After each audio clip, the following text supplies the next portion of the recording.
नाजरीन, आज इतवार का दिन है और आज का सूरज बिहम्दिही ताला पाकिस्तान और अफवाज पाकिस्तान और पूरी कौम की फतह व नुसरत की नवीद लेकर तुलू हुआ, जिस पर पूरी कौम को मुसल्लह अफवाज को दिल की अमीक गहराइयों से मुबारकबाद पेश करते हैं। आज का दिन हदिये तशक्कुर बजा लाने का दिन है। लइन शकरतुम लअज़ीदन्नकुम। अल्लाह रब्बुल इज़्ज़त की बारगाह में पूरी कौम सजदरेज़ हो जाए, जिसने फतह नुसरत अता की अपने से 4 गुना बड़ी ताकत पर, जो अदद में भी, आबादी में भी, वसाइल में भी।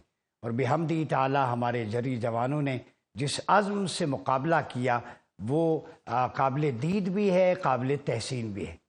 नाजरीन, ये ऑपरेशन बुनियानुम मरसूस कुरान मजीद की सूरह सफ़ की आयत नंबर 4 से माखूज़ किया गया और हिंदुस्तान को भी पैगाम चला गया कि हमारा यह ऑपरेशन अल्लाह रब्बुल इज़्ज़त से कलाम से अख़ज़ किया गया।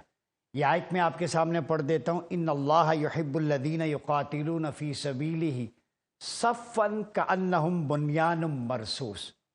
अल्लाह रब्बुल इज़्ज़त महबूब रखता है उन लोगों को जो उसकी राह में लड़ते हैं, सफ़ बंदी करते हुए, जैसे सीसा पिलाई हुई दीवार होती है। जी हाँ, आपने अमली मुदायरा देखा। सफ़ बंदी थी 25 करोड़ कौम की, फ्रंट सोल्जर से अफवाज पाकिस्तान, और दोनों जब मिले बाहम तो ये बुनियानुम मरसूस हो गई। कौम और फौज का एक पेज पे इकट्ठे होना, शाना बशाना दुश्मन का मुकाबला करना।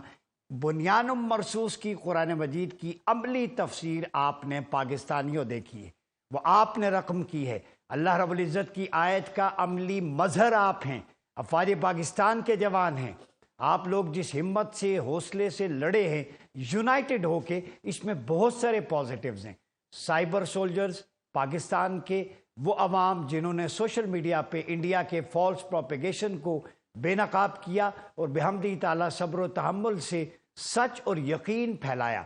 इसी तरह साइकोलॉजिकल वॉरफेयर में पाकिस्तान की फतह हुई, टेक्नोलॉजिकल वॉरफेयर में हुई, हमारी टेक्निक्स में जो पायलट की टेक्निक्स हैं उसमें हमारी फतह हुई। इसी तरह पूरी दुनिया के अंदर जिस तरह हमने अपनी डिप्लोमेसी के ज़रिए पूरी दुनिया में हिंदुस्तान के अज़ाइम को बेनकाब किया, उसमें हमारी फतह हुई। अब बहुत सारे लोगों ने एक सवाल किया था कि जंग बंदी हुई तो क्या करनी चाहिए थी। उसके लिए मैं कुरान का लेसन दे देता हूँ। हमारी जंग बंदी भी कुरानी उसूलों पर है। ये सूरह बकरा की आयत नंबर 190, पूरी कौम सुन ले। अफवाज पाकिस्तान और पाकिस्तान की रियासत की जंग बंदी क्यों हुई, उसकी वजह है वक़ातिलू फ़ी सबीलिल्लाहि अल्लज़ीना युक़ातिलूनकुम वला तअतदू इन्नल्लाह युहिब्बुल मुअतदीन। सुने कि अल्लाह की राह में उनसे जंग करो जो तुमसे जंग करते हैं। तो जंग शुरू हिंदुस्तान ने की, उसका जवाब हमने दिया, तो हम कुरान के, अल्लाह के उसूलों के मुताबिक लड़े, जिहाद समझ के लड़े। फिर फरमाया इन्नल्लाह ला युहिब्बुल मुअतदीन, मगर हाँ, हद से ना बढ़ो। अल्लाह हद से बढ़ने वालों को पसंद नहीं फरमाता। तो जब कुरानिक फैसला है कोई सुलह के लिए आए तो तुम भी सुलह का एक हाथ बढ़ाओ, हद से मत बढ़ो। तो वला तअतदू का मतलब यह है कि इतदाल की हद से ना बढ़ो। अगर अगला बंदा सुलह के लिए आमादा हो रहा है तो आप भी सुलह के लिए आगे कदम बढ़ाएं। नाजरीन, ये ऑपरेशन बुनियानुम मरसूस, ये फ़तह मुबीन लेके आया। सूरह फतह में अल्लाह रब्बुल इज़्ज़त ने जो अपने हबीब अलैहिस्सलाम को खुशखबरी दी थी, इन्ना फतहना लका फतहम मुबीना, ए हबीब सल्लल्लाहु अलैहि वसल्लम, बेशक हमने आपको फ़तह मुबीन से नवाजा है। फिर नेमत का इतमाम हुआ है। तो पाकिस्तानी कौम पर कम वसाइल के बावजूद, फॉल्ट लाइन्स होने के बावजूद, हम न पंजाबी थे, न सिंधी, न बलोची, न पठान, एक पाकिस्तानी थे।